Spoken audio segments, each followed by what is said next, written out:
I wish you a pleasant viewing. The Tale of the Three Witches.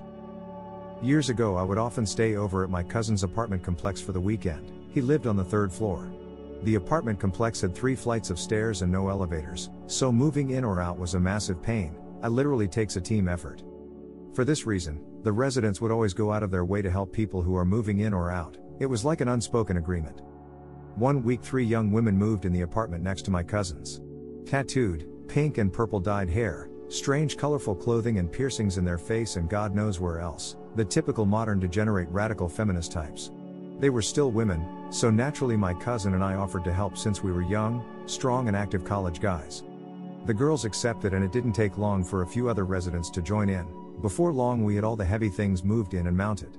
We overheard them talking and I heard one of the women, they leader I assume, was newly divorced, which surprised me since she was so young. This one smelled a little weird. We left the smaller boxes for them to finish and went about our day. Later that day my cousin mentioned that none of the women thanked us, and they had dismissive, snobby attitudes throughout the process, and I realize he was right now that I think about it. My cousin also mentioned the smell coming from the leader woman and I told him I noticed the smell too. I brushed it off as them having a bad day and went about my day.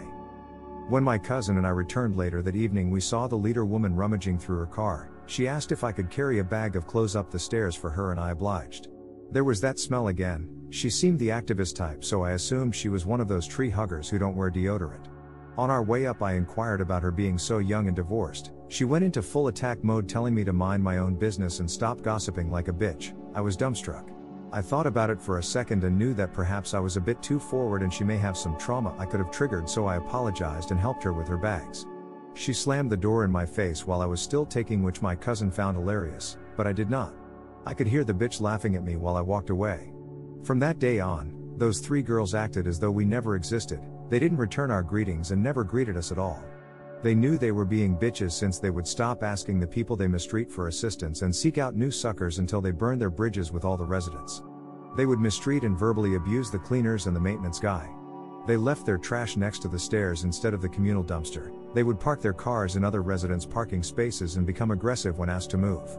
One girl berated an old lady for driving too slow towards the parking lot. Over the next few months all the residents developed a disdain for these 3 women, and the residents of the 3rd floor nicknamed them Die Hex, which translates directly to the witches. After about 14 months of dealing with the 3 witches they had a falling out of sorts, and one of the witches moved out, the leader. She knocked on my cousin's door to ask for assistance. My cousin was in the process of making an excuse about being busy, but I walked up and interrupted saying, "No, struggle alone you cunt. And take your stink with you." I looked her in the eyes and waited for her to reply, then slammed the door closed hard in her face while she screeched something. It felt glorious. We could hear her ranting and raving outside our door. My cousin and I ignored it and just played video games. She was busy until late that afternoon and fell a couple times, which I think was her putting on a show to gain sympathy from the other residents. To my surprise, nobody came out to help her, and her friends ignored her due to the falling out I assume.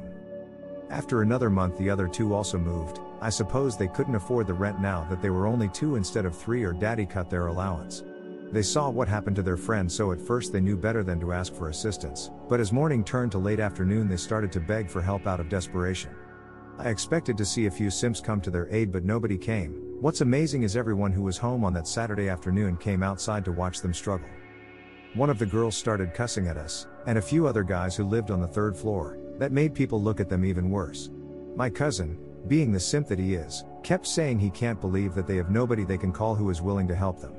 My cousin and I went about our day, and upon returning in the evening we saw them still busy. On our way up we found pieces of a broken closet or drawer, and pieces of what I assumed was computer parts, TV parts and a remote control. They must have dropped a few items down the stairs. I must admit I felt a strong sense of shame and guilt. They struggled immensely and they looked completely exhausted and demoralized, but all it took for the spirit of vengeance to return was to remember how they treated that old lady, or how they laughed at my attempts at being neighborly. They were gone by the following morning, and they left broken and discarded items and garbage littered everywhere as a final fuck you to the people of the apartment complex. To this day I think fondly of those witches getting their comeuppance, and the entire community banding together in passive resistance to teach them a good lesson in humility. TLDR, 3 women mistreat us after we help them move into their apartment. We get them back when it's time for them to move out.